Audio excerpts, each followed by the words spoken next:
Alors, je suis Lisolo Nanga et je suis venue vous parler de Lisolo Nanga. Parfois, une simple histoire peut guérir un cœur brisé.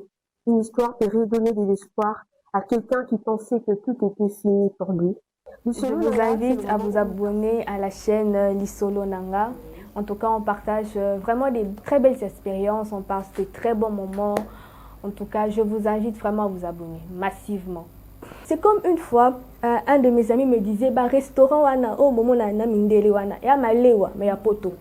Clary est né dans des moments de stress, dans des moments de larmes, dans des moments de doute, dans des moments où tu te poses des questions, tu te dis, ah, est-ce que j'y arriverai? Est-ce que tu viens d'une famille où la femme ne prêche pas?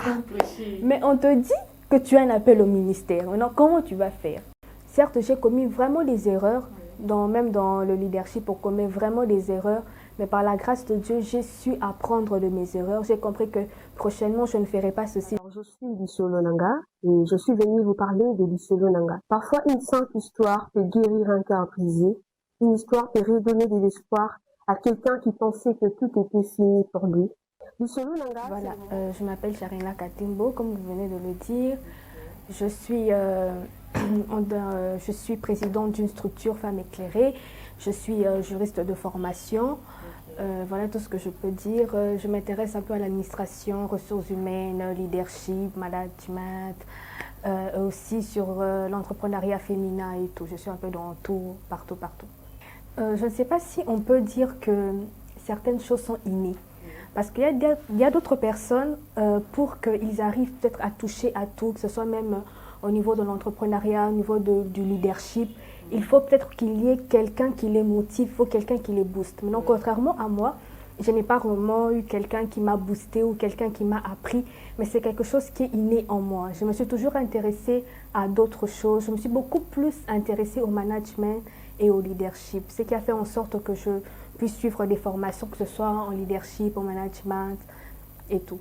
Donc, je suis plutôt quelqu'un de très actif dans ce domaine-là. Voilà ce qui fait en sorte que je sois plus dans ce domaine. Tout a commencé, je crois que c'était en 5e des humanités. J'étais plutôt quelqu'un de très timide, très réservé en matière amicale, en matière des amis. Je n'avais pas trop d'amis, j'avais qu'une seule amie. Et c'est elle qui me disait, mais Charana, pourquoi tu ne parles pas beaucoup? Il faut être un peu actif, il faut être un peu chaud, tout. J'ai dit, moi, c'est pas trop mon truc et tout. Et puis après, tellement qu'on voulait enlever en moi, en fait, ce côté timide, on m'a dit, il faut aller en droit, vu que les gens là-bas, ça parle beaucoup, vu que les gens là-bas sont très actifs, allez, va en droit. J'arrive à faire l'inscription à la faculté de droit. Et toujours avec mon côté timide, j'entends des jeunes juristes qui parlent, voilà, moi, je suis magistrat, je serai avocat, un peu d'intimidation là et tout.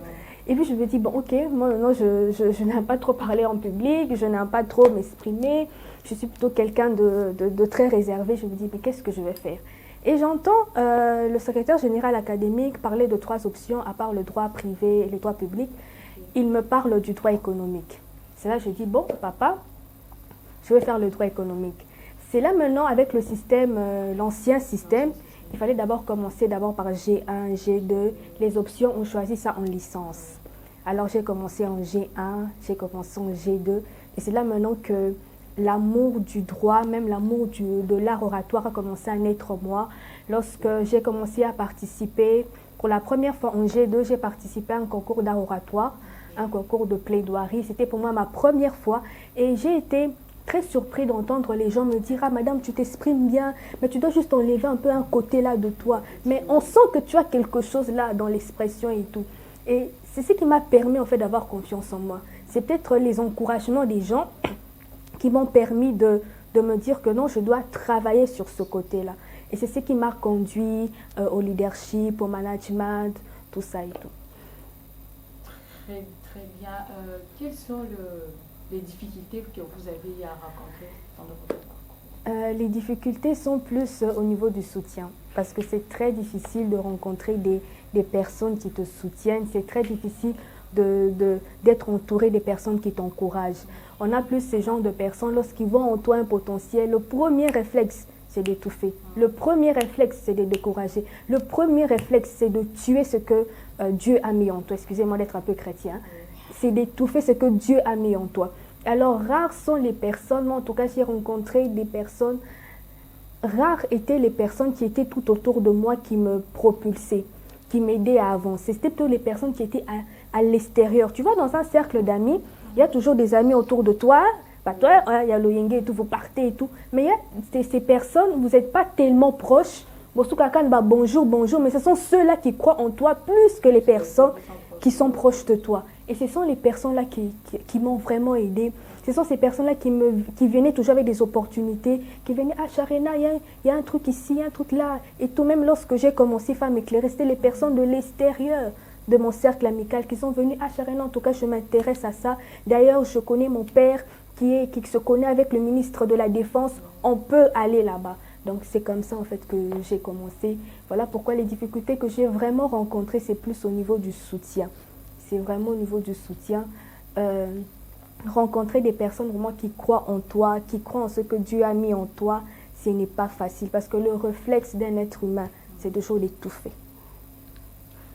Merci beaucoup, Madame Sharena.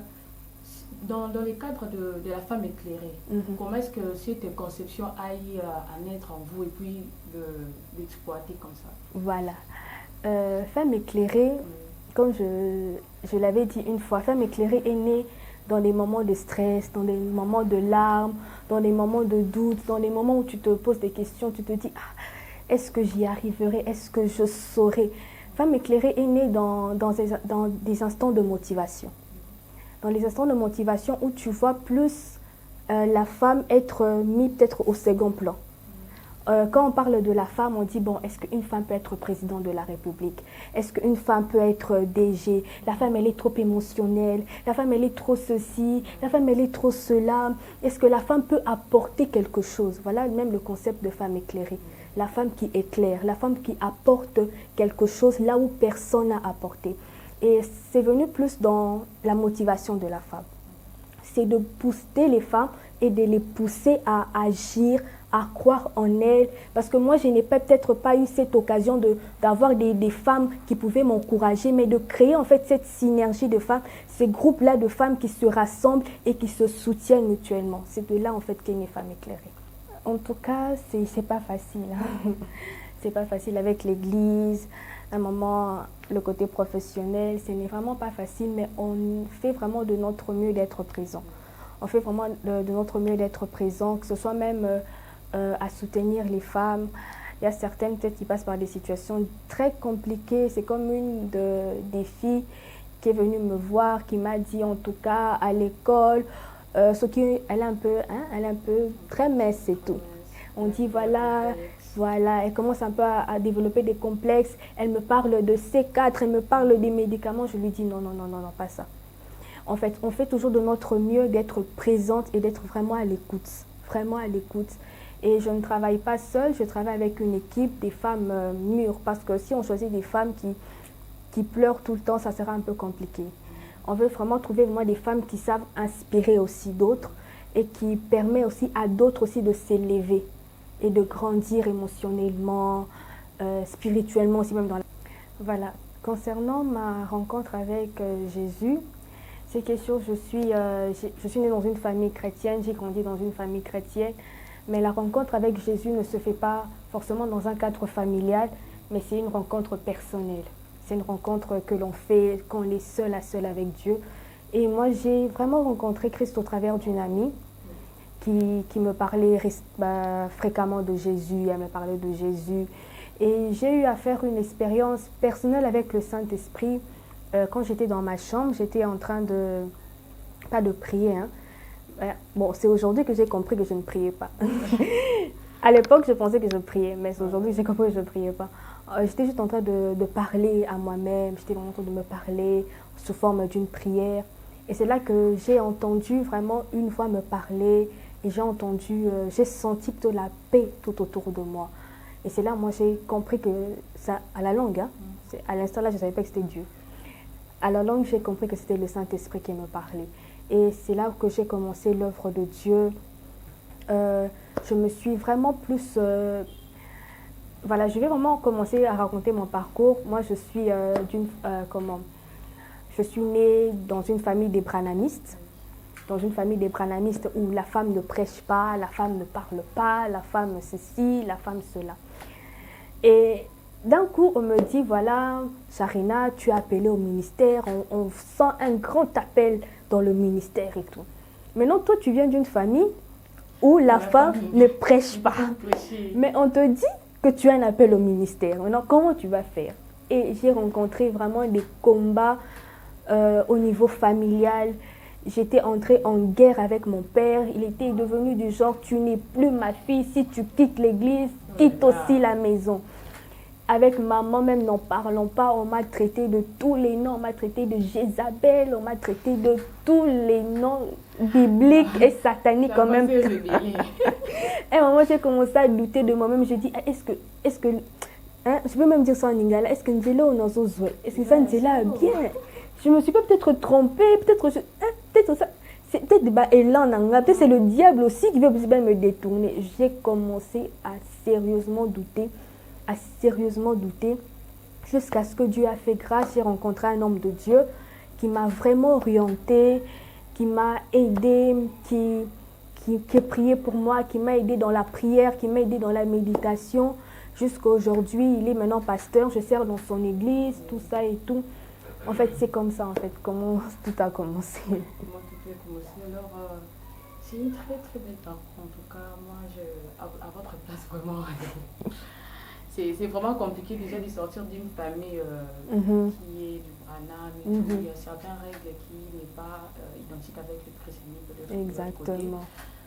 C'est vraiment à encourager et à féliciter. Merci. Alors, Madame Sharina, rentrons un peu du côté femme éclairée. Pour être appelée une femme éclairée, quels sont les critères ou bien quelles sont les qualités?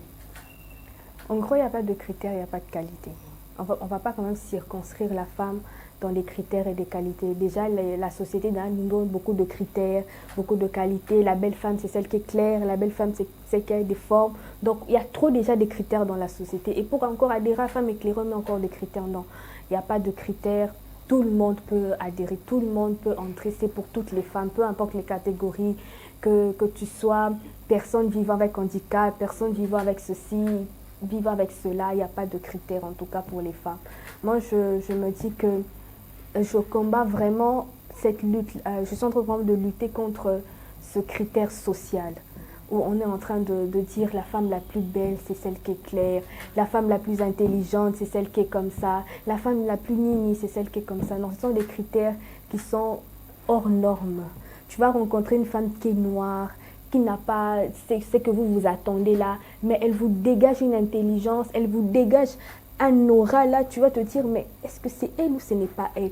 C'est juste parce que la société a vraiment circonscrit la femme dans le sens, la femme c'est seulement ça, la femme c'est seulement ça. Je me souviens, j'étais encore en G2, G3 je crois. L'un de nos amis très lointains balance un lien dans un groupe, il me balance ici en privé, il me dit, ah Sharina, c'est une opportunité là des Nations Unies, et c'est un peu de postuler et tout. Ok, on devait faire une vidéo où on parlait des sujets. Moi, j'ai parlé de l'environnement. J'ai pris ma caméra, j'ai pris mon téléphone, j'ai retourné mon téléphone, je me suis filmée. C'était une vidéo de 2 minutes. Je devais juste parler de l'environnement, du réchauffement climatique, tout ça. J'ai parlé de ça et j'ai envoyé la vidéo. Il y avait une affaire de 1800, 2000 personnes qui avaient candidaté. Même la personne qui m'a proposé de candidater n'a pas été retenue, mais moi j'ai été retenue. J'ai été retenue lorsque on a retenu 250 jeunes. On devait encore faire une dissertation de 5 pages pour on nous a proposé, on devait parler de n'importe quel sujet, mais qui tourne autour des 7 objectifs des Nations Unies. On a choisi un sujet, on a aussi été retenu, on a participé à des formations, on a fait le bénévolat, comprendre le système des Nations Unies, tout ça. Ça a vraiment été une très belle expérience parce que ça m'a permis d'ouvrir mon horizon. On connaissait le droit congolais, maintenant là on connaît maintenant le droit international. On s'est plus intéressé au droit international pénal, on a plus compris le système des Nations Unies, le système des autres, comment on les appelle, les organisations internationales spécialisées, tout ça. Donc, on a vraiment compris ce système. Ça a vraiment été une belle expérience. Ça m'a permis aussi d'affirmer aussi mon leadership parce qu'on te choisit, on te donne peut-être 5 personnes. Vous devez peut-être coordonner telle chose, vous devez peut-être faire tel ceci, vous devez peut-être travailler sur telle question. Et ce n'est pas facile de prendre des gens que tu ne connais pas. Et aussi, ils ne te connaissent pas, ils te voient comme ça, ils te disent « Ah non, fio, aouti wapi ». Tout ça, ce n'est pas facile, mais ça m'a permis d'affirmer aussi mon leadership. Certes, j'ai commis vraiment des erreurs, même dans le leadership, on commet vraiment des erreurs, mais par la grâce de Dieu, j'ai su apprendre de mes erreurs. J'ai compris que prochainement, je ne ferai pas ceci, je ferai ça. Prochainement, je ne ferai plus ceci, je ferai ça. Prochainement, j'agirai plus dans ce sens que dans l'autre sens. Nous voulons lui connaître des expériences personnelles pour que ça pousse aussi à une jeune femme, quelque part, au travers de cette expérience de Madame Sharina. Moi, je me suis retrouvée dedans. Quels sont vraiment je dirais, les sentiments que vous avez quand vous êtes en train de franchir ces portes, quand vous êtes en train de passer à d'autres étapes plus supérieures? En vrai, de vrai, il y a un sentiment de peur. Il y a un peu la frousse. Tu te poses la question, est-ce que je suis capable? Est-ce que j'y arriverai? Est-ce que je saurai? Est-ce que je ne vais pas peut-être briser la confiance de quelqu'un? Parce que lorsqu'on t'ouvre une porte, cela signifie qu'on te fait confiance. Est-ce que je ne vais pas briser la confiance d'une personne? Il y a vraiment ce sentiment-là de peur, ce sentiment-là de retrait. Je te dis, est-ce que je mérite vraiment tout ce qui se passe ou toutes les portes qui s'ouvrent à moi? Mais malgré cela, pendant une fraction de seconde, je me dis, il y a une phrase que je répète très souvent quand je stresse face à certaines choses. Il y a une phrase que je répète très souvent. C'est une phrase qui dit, si Dieu croit en toi, tu es obligé de croire en toi. Parce que ce que les gens voient en toi, ce n'est pas toi-même qui les a développés, mais c'est Dieu qui les a mis en toi. Si Dieu a mis en toi ces choses et que lui-même il croit en toi, donc tu es dans l'obligation de croire en toi. Et je marche toujours avec cette mentalité-là. Je me dis, si Dieu croit en moi et qu'il a mis vraiment ce potentiel-là en moi, donc je suis dans l'obligation de croire en moi. Lorsqu'on entre même dans la parabole on les appelle comment, celui qui a remis des présents à ses serviteurs. Il y a même d'autres serviteurs certains ont gardé leurs présents, mais d'autres les ont fructifiés. Maintenant, on parle maintenant de la personne qui a gardé ses présents. Donc moi, je dirais plus, il ne faut pas étouffer ou garder ce que Dieu a mis en toi. Parce qu'il y aura un jour, Dieu te demandera, je t'ai donné le talent de l'art oratoire, je t'ai donné le talent de diriger, je t'ai donné le talent de faire la couture, je t'ai donné le talent de modéliste. Qu'est-ce que tu en as fait? Souvent, lorsqu'on voit les talents, on se dit peut-être c'est la danse, peut-être c'est la musique, alors que ce sont peut-être les petites choses-là qu'on fait avec facilité, là qu'on néglige. C'est peut-être la chose-là que Dieu a investie en toi. Et si tu sais travailler sur l'investissement de Dieu, ça va beaucoup t'offrir des portes, ça va beaucoup créer des choses en toi. Alors, c'est vraiment avec cette mentalité-là que je marche.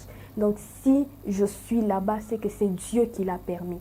Ce n'est pas un homme qui a ouvert la porte, c'est Dieu qui a ouvert la porte. Donc, si Dieu a ouvert la porte, c'est qu'il trouve Sharina capable de franchir, d'aller et d'impacter et même de sauver les âmes. C'est très profond. Beaucoup de gens pensent que l'ouverture des saisons, c'est lorsque Dieu te parle. C'est lorsque tu entends une voix ou même un prophète te dit, voilà, Estancia, aujourd'hui c'est ta saison. Parfois, ce n'est pas ça. Moi, ce que j'ai compris avec Dieu, ça dépend de comment Dieu travaille avec toi. Ce que moi j'ai compris avec Dieu est que à chaque fois qu'il y a une porte qui est devant moi, il y a toujours un combat qui se lève. Quand je sens qu'il commence à y avoir des tempêtes, quand je sens qu'il y a des mouvements, il y a des secousses, oh Sharina, tu es méchante, Sharina, ceci, quand je sens qu'il y a des secousses, c'est qu'il y a une porte qui est ouverte. Mais qu'est-ce que le diable crée? Il veut maintenant t'embrouiller avec des faux combats. Il veut maintenant t'embrouiller avec des faux défis. Voilà pourquoi dans la vie, on ne combat pas des combats bêtes. On ne peut pas combattre des combats bêtes. Parce qu'il y a quelque chose qui t'attend. Mais le diable vient avec un vent là, il t'embrouille juste pour te distraire, pour que tu rates l'opportunité. Par exemple, tu es sur l'avenue, il y a quelqu'un qui vient se chamailler avec toi, juste comme ça. Oh, c'est la Kingabo, il vient, il hausse le temps. Maintenant, si toi, tu perds ton sang-froid, toi aussi tu hausses le ton, toi aussi au laki singapena sa moi singapena bundaka. Peut-être il y a quelqu'un qui est là, qui est peut-être ami avec l'assistant de la première dame, peut-être à mon laka, au négotambolaka, il s'est dit, ah peut-être cette fille a peut-être quelque chose, peut-être je peux peut-être la brancher là-bas. Mais lorsqu'il te voit en train d'agir comme ça, il va se dire, ah, c'est que fille a un sang froité, je déclasse. Voilà pourquoi quand une saison s'apprête à s'ouvrir devant toi, il y a toujours un combat qui se lève. Il y a toujours le diable qui cherche à détruire ta réputation. Tu vas seulement voir comme ça, on commence à te créer des problèmes, à te créer des conflits, à te créer des choses. Cela signifie qu'il y a une saison qui s'approche et le diable veut que tu rates cette saison. Voilà pourquoi dans ces genres de moments, il faut garder son sang-froid, il faut aussi se lever dans la prière. Il faut prendre le temps dans la prière, pas prier contre ces personnes, mais prier pour que Dieu te permette d'entrer dans cette saison. Parce que c'est Dieu qui fait entrer dans la saison. C'est comme ça que moi je détecte une saison. Quand je sens que, et comme il m'a charena, je dis, c'est qu'il y a une bonne saison là. Il y a Dieu m'attend quelque part là. Mais ça dépend aussi de d'où vient le combat. Si le combat vient peut-être dans tel domaine, je me dis, c'est que dans ce domaine-là où vient le combat, c'est dans ce domaine-là où Dieu va me bénir. C'est là où j'insiste encore. Même si vous dites, oh Nini, moi j'insiste. Parce que je sais que c'est là où Dieu m'attend.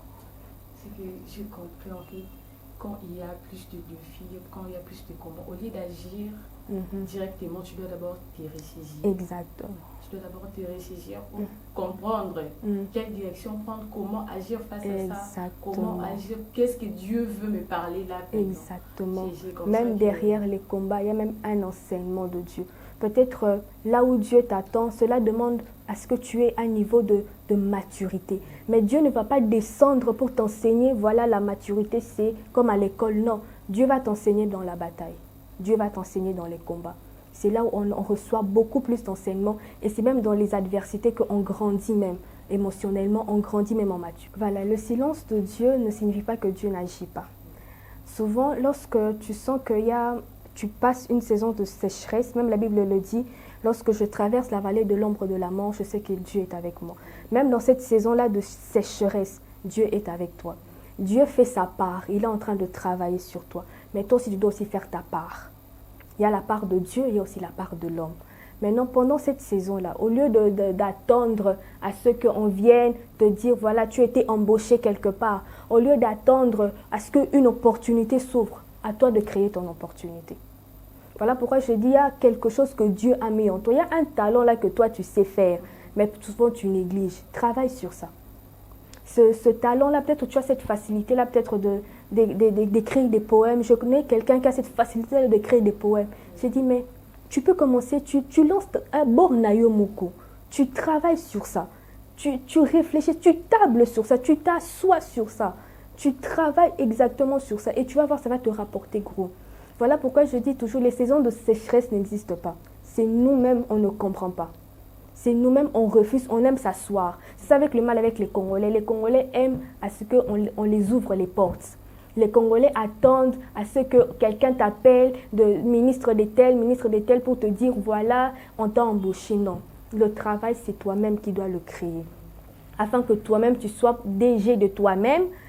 Tu es DG de toi-même et toi-même aussi, tu embauches aussi d'autres personnes. Dieu aussi nous appelle à un leadership proactif. Un leadership, il faut se poser des questions. Est-ce que je suis vraiment appelée à travailler pour les gens? Surtout pour les personnes qui se posent des questions, qui se disent, voilà, Moussa, les Oyaté, tout ça. Mais pose-toi d'abord la question, est-ce que tu es appelé à travailler pour les gens? Peut-être Moussa, Lawana, oui, peut-être c'est occupé par une catégorie de personnes. Maintenant, toi, crée ton travail. Voilà pourquoi on dit qu'il n'y a pas de sous-métier. Il n'existera jamais de sous-métier. Que tu sois pousse-pousseur, que tu sois... À toi juste de donner le goût et la beauté de ce que tu fais. À toi juste de donner aux gens l'envie de faire ce que toi tu fais.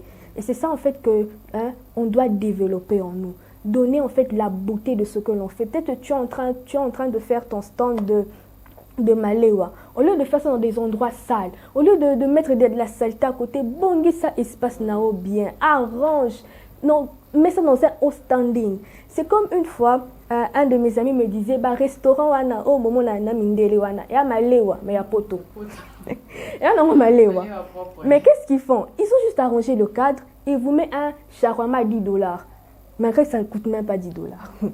Juste parce qu'ils ont arrangé le cadre. Il faut maintenant arriver à ce standard-là où tu es en train de faire ton truc à toi, mais tu donnes ça un goût, tu donnes ça une valeur, ce qui fait en sorte même que les personnes commencent même à t'envier, à se dire au Simbikisi. Non, la Simbikisi, j'ai juste donné du goût et de la valeur dans ce que moi-même je suis en train de faire. Non, non. En fait, c'est ça en fait ce qu'on nous a inculqué, ce qu'on nous a fait comprendre. Pour réussir, il faut juste avoir quelqu'un dans ça, quelqu'un dans ça, quelqu'un dans ça. J'ai dit non. En fait, la réussite ne dépend pas forcément d'une personne. La réussite dépend de toi-même. Ça dépend de toi-même. Moi, je l'ai dit parce que j'ai grandi à Bandal. Je connais... on va prendre l'histoire d'une personne très simple. J'ai même suivi son documentaire de Chancel Bemba. Lorsque j'ai suivi le documentaire de Chancel Bemba, qui était Chancel Bemba? Qui le connaissait? Personne. Il jouait au football souvent sur les avenues. Il jouait au football dans les terrains wana, salles et tout. Mais qu'est-ce qui a fait en sorte que Chancel Bemba soit Chancel Bemba? C'est son talent. Il a juste travaillé dans ça. Et il a été repéré au travers de ça. Et les gens ont dit, ah, ce monsieur a quelque chose. En fait, lorsque Dieu... En fait, c'est ça en fait qu'on appelle le processus. Chancel Bemba n'a pas commencé avec un salaire de... Il a un salaire de combien? 12 000, je ne sais même plus. Chancel Bemba n'a pas commencé avec ce salaire-là qu'il a. Il a peut-être commencé avec un salaire peut-être de 500 $, voire même de 200 $. On prend toujours exemple d'une personne qui a évolué dans la vie. Il a commencé petit, il a commencé à progresser, il a commencé à progresser. Et lorsque je suivais son documentaire, j'ai compris que le monsieur, il a aussi connu des moments d'échec. Il a aussi connu des moments de refus, où on l'a dit en tout cas, yo toko zoyote, va de l'autre côté. Mais il a continué toujours à persévérer et à croire en lui. Et Chancel Bemba est même la preuve qu'on ne réussit pas forcément par branchement. On réussit lorsqu'on a le talent, lorsqu'on sait travailler sur notre talent. Et la réussite ne dépend que de nous-mêmes. Ça dépend que de nous-mêmes, pas d'une autre personne. C'est pas facile, là, les moments d'échec. Je me souviens, je devais organiser une conférence. J'ai fait sortir l'argent pour les impressions. J'ai fait sortir l'argent, mon argent, hein, pour imprimer, je ne sais pas quoi, là. Et puis après, on te dit que non, ça sera compliqué, la salle c'est compliqué, tout ça c'est compliqué. Et tu regardes tout ce que tu as dépensé. Un moment, hein, on dit la vérité, un moment tu pleures. Un moment tu t'assois, tu te dis Seigneur, qu'est-ce que je suis en train de faire? Il y a des moments de doute, il y a des moments où tu te poses vraiment beaucoup de questions, vraiment beaucoup de questions. Il y a des moments où ça ne va même pas, tu te dis Anatikananga, que je laisse tomber, que j'abandonne et tout, c'est pas fait pour moi, c'est pas pour moi. Tu dis en tout cas c'est pas pour moi. Tu restes peut-être avec cette mentalité-là, même pendant un mois. Tu te dis en tout cas, même si on te raconte cette histoire-là, tu dis hé, dans la tikango depuis calme. Je ne veux même plus entendre parler. Même au début, lorsqu'on me parlait de femmes éclairées, quand j'ai voulu commencer la conférence, la première conférence, ouf, ça va marcher. J'ai dit pardon, laissez-moi, ne me parlez même plus de ça. Un moment, en tout cas, c'est, je ne sais pas comment on appelle ça, ce qui est dépression et ce qui nigne, je ne sais pas comment on appelle ça.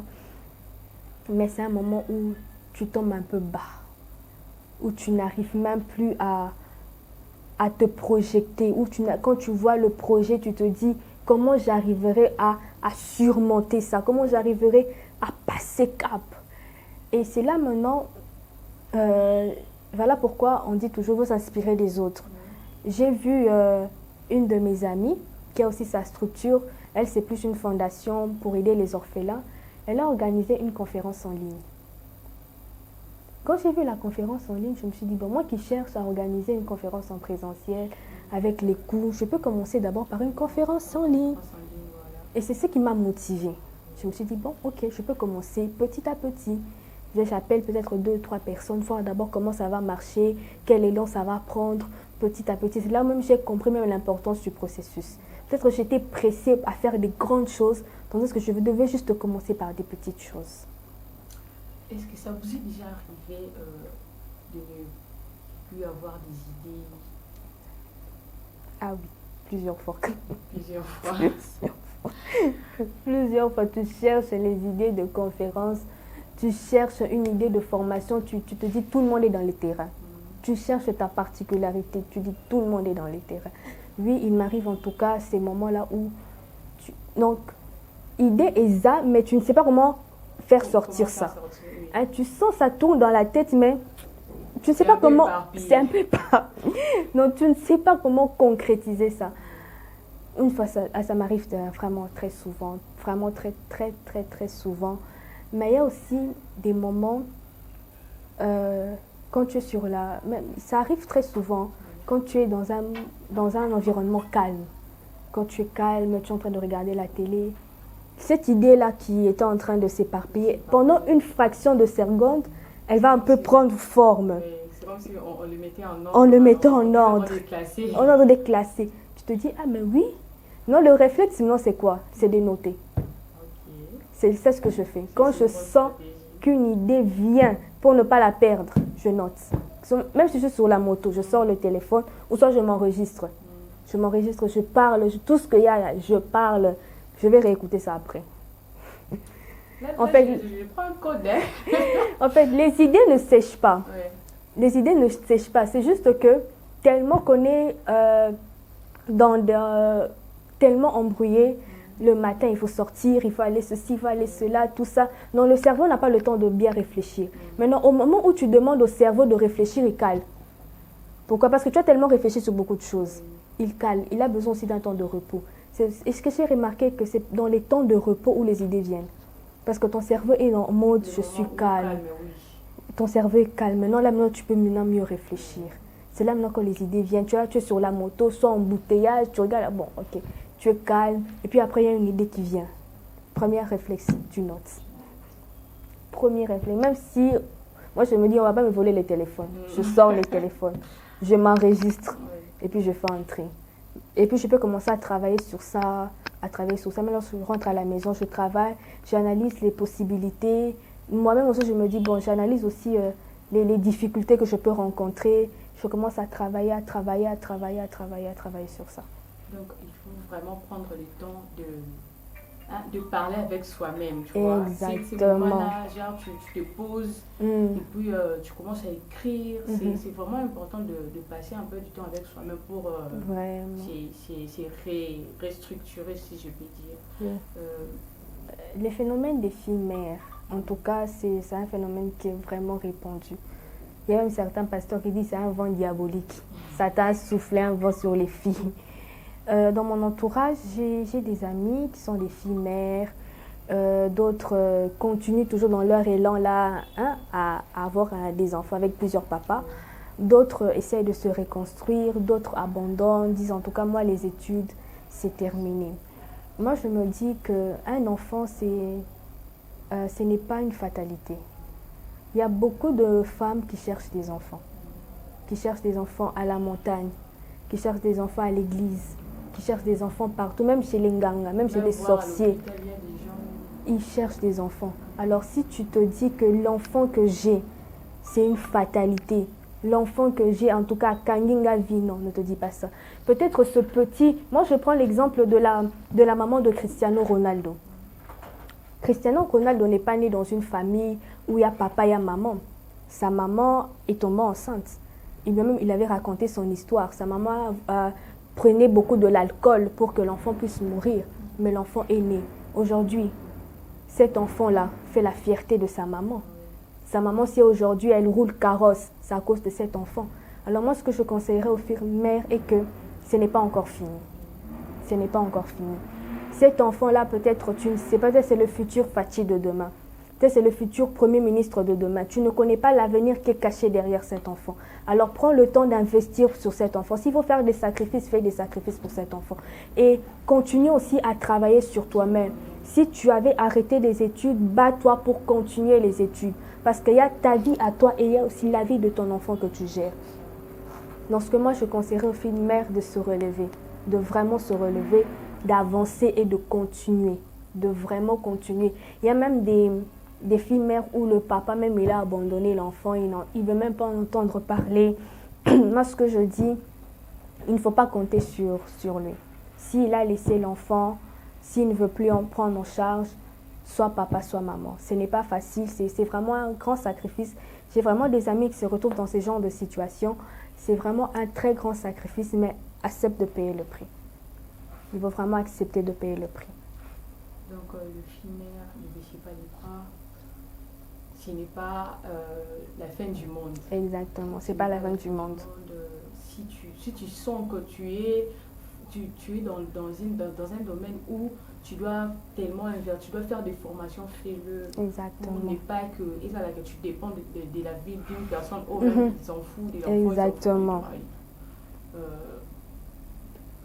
Pour finir, pour citer Madame Sharina, en résumé, quel sera le résumé de ton histoire?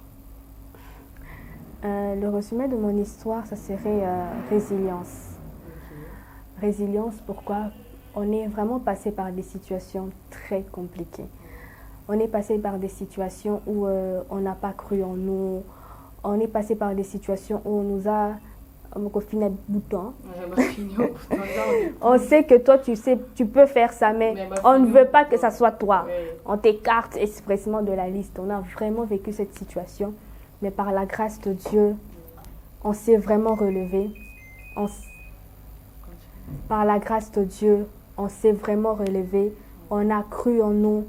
Dieu a cru en nous. On s'est vraiment relevé. En tout cas, au moment de la fin, c'est vraiment résilience. Relève-toi. Même si tu tombes, relève-toi. Et dis-toi que ce n'est pas fini. Ce n'est pas fini. Il y a un pasteur, je ne sais même pas c'est quel pasteur, qui a dit, là où le diable a mis un point, Dieu a mis une virgule. Donc toi, continue d'écrire l'histoire. J'espère que nous sommes déjà arrivés à la fin. Merci beaucoup, Madame Sharina, d'avoir accepté notre invitation. Et Dieu vous bénisse, Madame Sharina. Merci beaucoup, merci pareillement. Je vous invite à vous abonner à la chaîne Lisolo Nanga. Oui. En tout cas, on partage vraiment des très belles expériences, on passe des très bons moments. En tout cas, je vous invite vraiment à vous abonner massivement. Alors, je suis Lisolo Nanga et je suis venue vous parler de Lisolo Nanga. Parfois, une simple histoire peut guérir un cœur brisé. Une histoire peut redonner de l'espoir à quelqu'un qui pensait que tout était